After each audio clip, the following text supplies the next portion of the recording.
Hello everybody, welcome along to another Logic session. Now it's been a while since I did one of these and this might be the first one that you've seen, so I will give you a little talk through what the heck is going on here and well, hopefully you're going to find this interesting. I had a request to do one of these for my recent cover of ELO's Midnight Blue, so that's what we're looking at. So here we have the software that I use to put together my fully Flutifull covers. It's called Logic Pro, and this is my what we call DAW of choice, DAW being a digital audio workstation. So this allows me to input all the flute recordings and use virtual instruments to create the tracks. So I'm not going to point out all the gizmos and gadgets that are going on here, but I will point out some of the more interesting stuff as we go along. This strip here is showing you all the layers, so all the instruments and all the different parts that we have. So I'll just talk you through all those, and then we'll have a look at some of the things that are going on in the track. So at the top here, we've got the main flute part. So this pink bar here, if I scroll across, is the main flute part, and I'm quite proud of this recording because I actually did the main part in one take. There's no way to prove that really from this, other than that if I click on it there's no other recordings on the same track. It is just this one recording, so that was a pure first take all the way through of the main flute part, and these gaps in the middle are just where I've edited that and taken it out so you don't hear any background noise when the flute's not playing. So that's the main part. Now underneath I've got a stack of tracks labelled flute harms. So these are all the other flute parts, the harmonies. So I've got an upper harmony, a mid harmony and a low harmony, and if I scroll through there's a little bit of that at the end of the verse, and then it's mostly on the chorus. So in the chorus there are 3 other flute parts as well as the main flute lead, and we'll have a look at those later on. Excuse me. Next up is the kit. So this is the drum kit obviously, and then the bass guitar. Now the piano is quite interesting because I've got 2 piano sounds going on there, and I'll break that down for you in a second. There is a choir pad, which is quite interesting as well. We might have a little look at that. Strings, there are excuse me, I've still got a croaky voice. There are 2 different string pads. I can't quite remember, these might just be in octaves. Yeah, it looks like they might just be octaves, so yeah, we might have a look at that as well. Guitar, now there's a rhythm guitar which happens in the chorus. Oh, the chorus, and so it's just not in the first verse. Yeah, so as the song builds, there's a rhythm guitar throughout most of it, and then the lead guitar, which if you remember my cover, it kicks in the second verse and does the counter melodies instead of the strings. Then this little Annabelle is the bell sounds that occur in the transition sections, and then of course we've got the very interesting vocoder, which we will look at in a second. So where shall we start? Well, we'll kind of go through the track as it happens. So in the introduction, the first thing of course is this piano line, so I'll just give you a little bit of a blast of that. Here we go.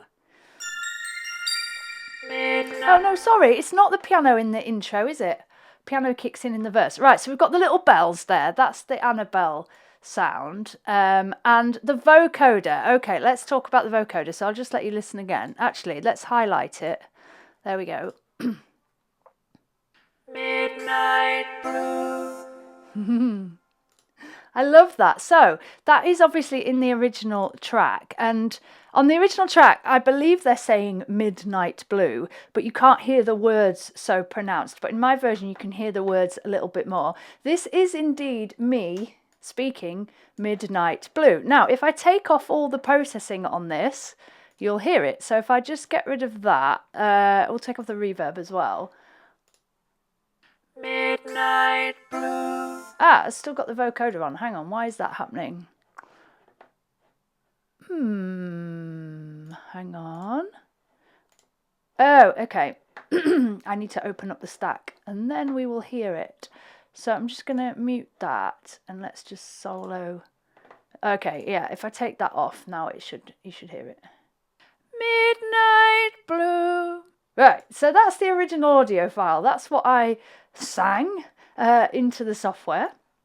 And then we added on the effects. So this here is the vocal transformer. This is what's doing the making it into the robot voice. So I had to play around with the pitch and get the pitch to match the pitch of the original tones, and then it's adding in the layers there. So it's kind of, I think it's in a fifth. Is it in a fifth? Hang on, let's play that. Midnight Blue. Midnight Blue. So you get the layer underneath being mixed in with that. And if you hit robotize, then it makes it into that sound. If I take the robotize off, Midnight Blue, it's completely like wrecked the pitch that we want. So you have to play around and really Midnight Blue find how to get that to work. But I was so pleased that I managed to do that. And then all that I've done with that is, I think this is just a bit of, oh no, there's no EQ on it, so that doesn't do anything. And then underneath, oh that's right, I found like a patch, like a synthy kind of sound. So oh yeah, there it is. Yeah. You can't really, let me hit it. It's really, really low in the mix. I'm just going to see if I can, it'll let me turn that up so you can hear it. There you go. So it's also got that kind of just behind it very subtly in octaves. These are just octaves, so that's an octave higher than that one. Ah, that's a different one. Yeah, that's a more reverby one. So it's got those synthy sounds very subtly underneath it. Don't know if I can set this back to where it was. And then all that together creates Midnight Blue. That, I think I've turned it down a bit too much now. Never mind. Anyway, that's the vocoder sound, which happens throughout in between some of the verses and things. Right, so let's just continue playing Midnight Blue. Yeah, and then you've got the bells in between, and then the strings come in, and that's where the piano kicks in. Okay, so I actually wanted to show you this piano because this took a little bit of fiddling around. So the actual piano itself sound is this. So it's a standard kind of upright piano with a little bit of verb on. But I wanted something a bit more reverberant and kind of atmospheric and, I was going to say theatrical, that's not the word I want. Like a stadium kind of sound. So I've got this wonderful set of sounds called Giant Piano. Here it is. Woo! So this is kind of cool. You can play around with adding like different weird and wacky sounds that would be made in the piano, the resonances, pluck sounds, effects. And after a lot of playing around, I came up with this one. So it's set to overtones, so just the resonance of the piano, and set to giant resonance. So if I just isolate this for you, turn it up. I'll pan it back to the middle and then you can. So it's to just add like this anthemic kind of feel without using too much reverb. I mean, this has got reverb on it, but a different reverb to the main reverb, and just to enhance the atmospheric sound of the piano. And if you sit that underneath the actual piano sound, I think it works quite well.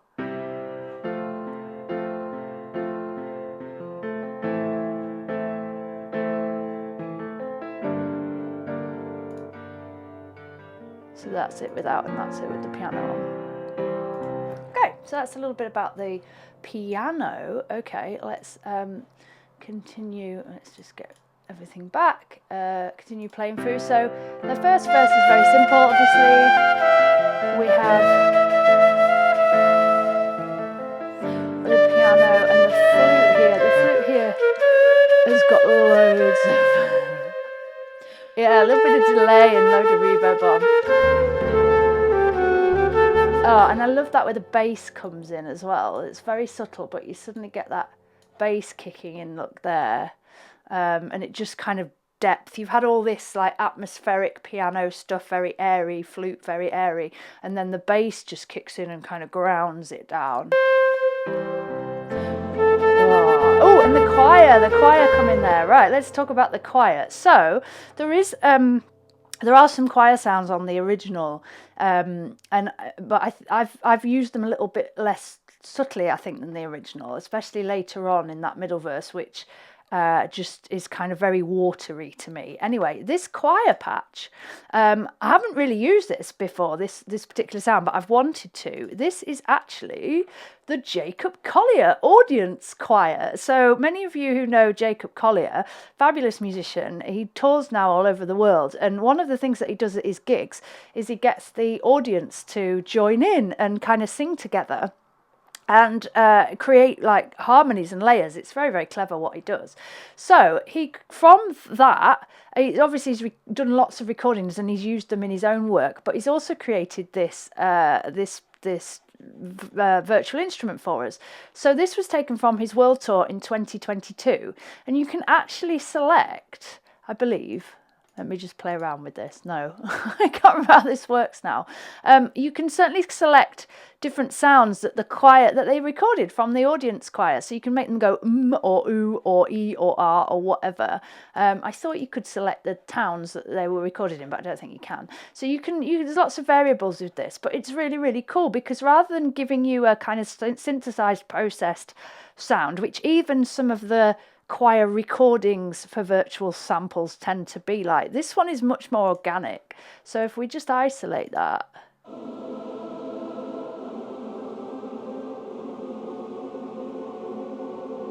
isn't that cool? So that's the actual audience choir from Jacob Collier. There's something very organic about it, and then what you see is you take that and put the chords in. So just move that out of the way. These are the chords underneath, so I've programmed these in on the MIDI keyboard, so that it plays the chords with those sounds. I just think that's awesome, and I don't think I'd used that up until this point. So I just thought it was really an opportunity to put that in. So that sits underneath at this point. So let's open that back up again, and and then we get to the first flute harmony at the end of the first verse. Very subtle at that point, but you can certainly add again to this atmosphere.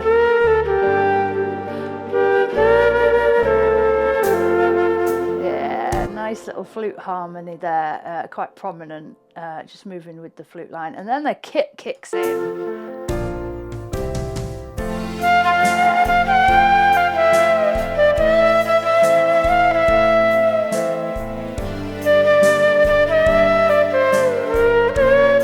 I'm not going to tell you play too much because I'll end up enjoying it too much. So the strings really come into their own at this point, really giving it some depth, and we get those lovely little string runs coming down here. Yeah, awesome, love it. And I've just doubled this. I can't remember if it is in octaves. Let's just have a look.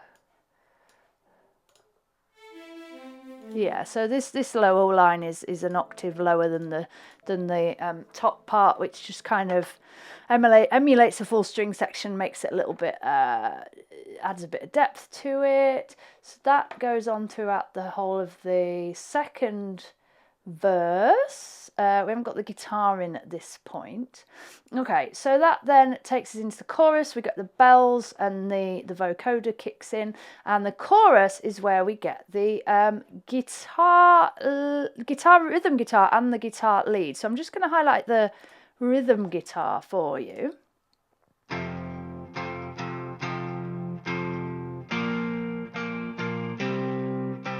So a really simple pattern, but I wanted something that was quite rocky. Let's start to give this a bit of an edge. Now, you all know that I don't play the guitar.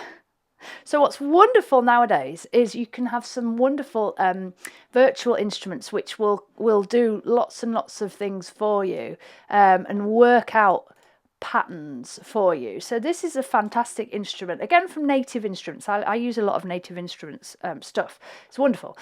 This will give you certain patterns to play with, and also you can customize the sound of the guitar as well. So I need to just put the chords in basically, and then I can select what kind of strum pattern or picked pattern I want to fit with the track, which is an absolute godsend. It really, really is. It's never going to replace an actual player, but I was having a conversation with a colleague of mine the other day about this.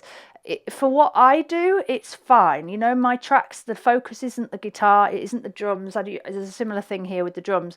It helps me to make something that sounds a little bit more authentic, and works within the context of what I'm doing, but it certainly isn't a replacement for a real player. But it's amazing what it can do. Like I say, you can select the pattern, select all the guitar settings, the amps and the effects and everything, and even kind of tell it how much fret noise and other things and how human you want it to be.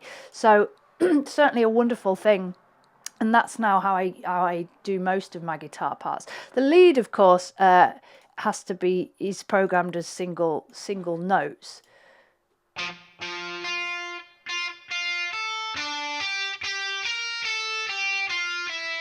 Yeah, and on its own, you can it loses a little bit of authenticity, doesn't it? But again, when you put it together, even just with the other guitar part, it starts to make a bit more sense.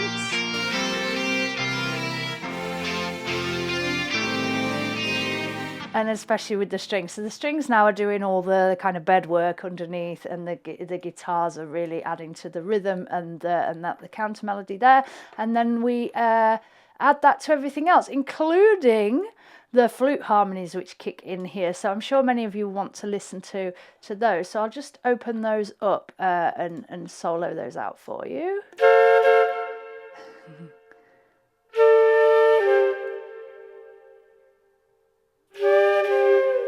Oh, I get the slideys there. Doo-doo. That was cool. I like that one.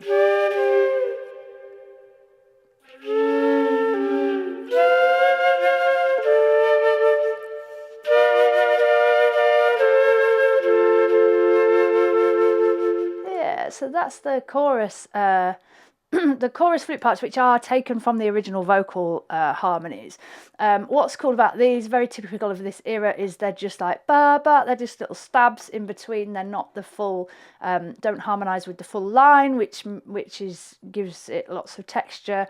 And yeah, I typically would record these. After I've put all the instruments in and recorded the main flute part, because it has to fit with that, and normally I'll record the one that is most prominent. Sometimes it's the top one, sometimes it's the middle one, and then build around it. So if I've recorded the middle one, I might think, oh yeah, an upper harmony will work. The lower harmony definitely here was really gorgeous, especially on this one, just to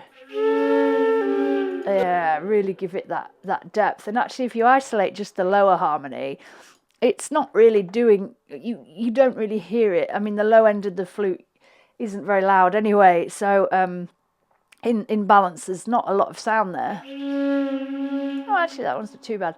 I've ramped that one up, I think, but it certainly adds to the depth. Now when you put that with the rest of the track, it sounds a little bit like this. Yeah, just those little stabs at the end, they're just so cool, aren't they? Really, really cool. Okay, what else can we talk about here? Lots of choir going on. So this is the second, I've lost where I am now. Second verse. Yeah, okay, so second verse. Yeah, so second verse, we keep the guitar. I think the guitar, yeah, stays until the end now. The harmony is the same. I think the chorus is exactly the same. These yellow lines, by the way, now I've opened it up, you can see these yellow lines. These are the automations, and these are all volumes.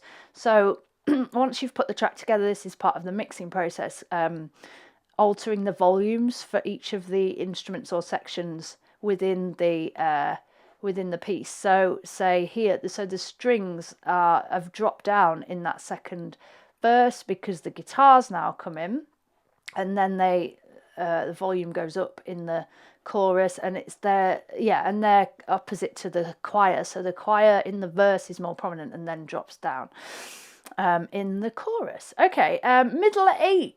Let's have a little listen to the middle 8 section. I think this is where we get the gorgeous, oh no, yes, it is where we get the choir bit coming in that I really, really like.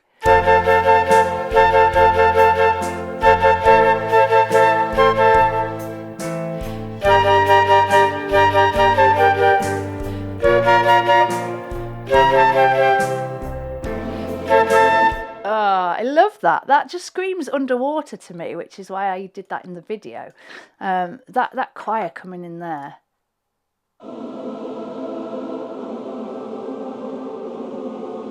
Yeah, those really cool chords. Really, really digging that. I really liked that moment. I thought it was ace. And then we go into double chorus at the end, triple chorus at the end.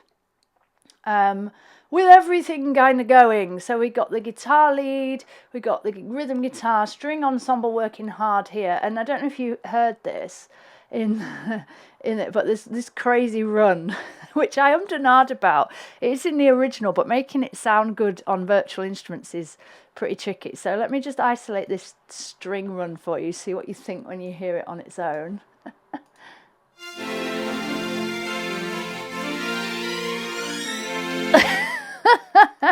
Doesn't really, it kind of look, it hits the top and doesn't really go anywhere. But I think I got away with that. Let me know actually if you heard that in the original or not, because now you know it's there. When you go back and listen to it, it's at the end of the first chorus, at the end of the track.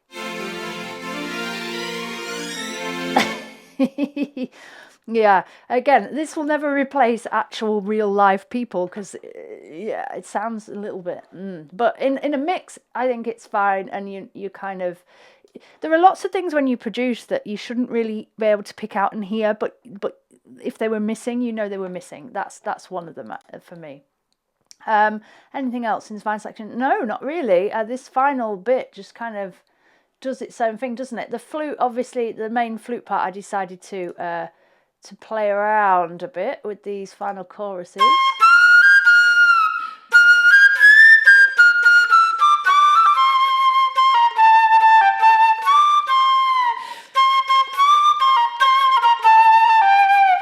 So a little bit rough around the edges, but I don't know, there was something about the energy when I recorded this. Like I say, this was the first take that I did, and I just loved it. I just felt like I really felt the song and got the energy, and yeah, that was kind of some off the cuff playing around there.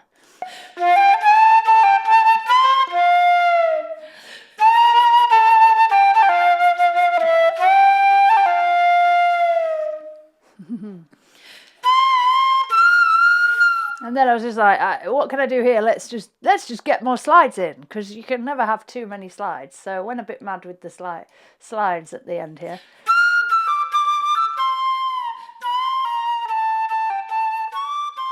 And then there's a fade out on the third chorus, which is how the original ends as well.